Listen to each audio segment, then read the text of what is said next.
what are we going to do here? Let's say that it now is the morning after. We did a couple of, you know, extra things. Now do we have to sort of slice it over the top, like open up the... Yes.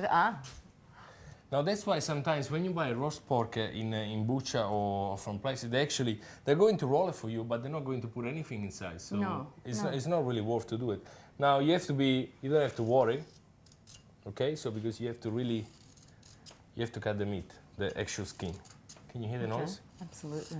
So it doesn't have to penetrate really deeply, does it? No, it just to go inside the skin. Yeah. So all the extra fat will actually come out while it's cooking. Is going to open up. Okay, fantastic. All right.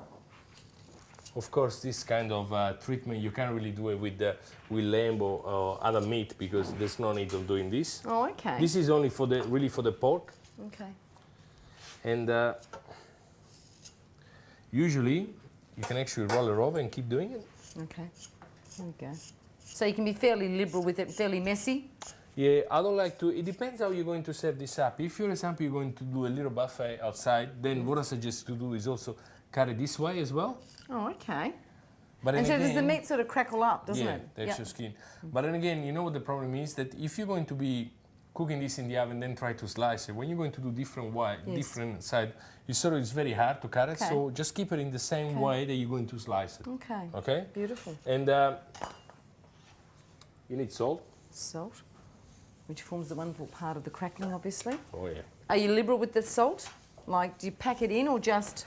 No, you need a bit of salt on this, on the skin. I always like to put a bit of salt. Mm-hmm. But you won't attain that real crackle.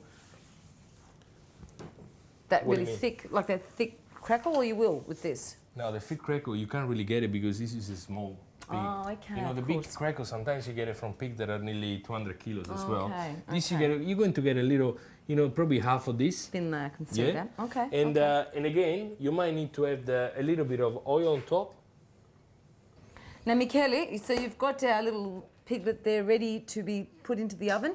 At what temperature should we have our oven, and for how long do we cook it for? Yes, I'll say to you that what I was saying to before about the oven, don't have it too hot. No? Just have your oven really 150.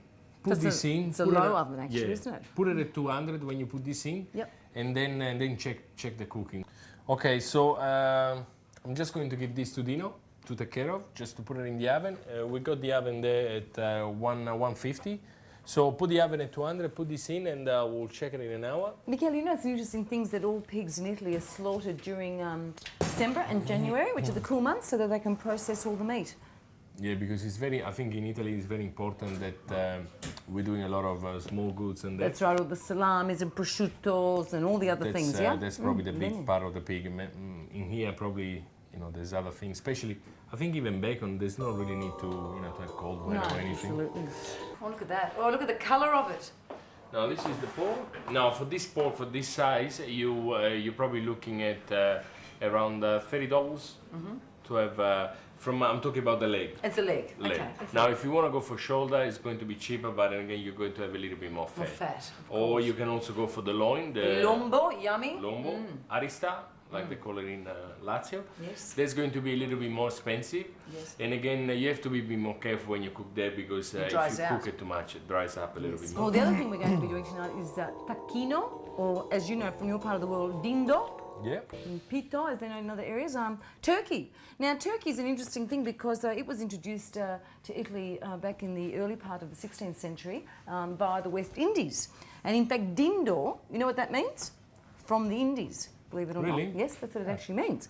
So, and the one thing that I do know about turkey is that you treat turkey like veal, don't you? The wonderful thing about turkey is that you can use it, as I said, like veal, scallopine, you can do cotolette where they're crumbed and pan fried, you can do involtini, the rolled veal, so all sorts of things. It's very beautiful meat, isn't it? And low in fat. Yeah.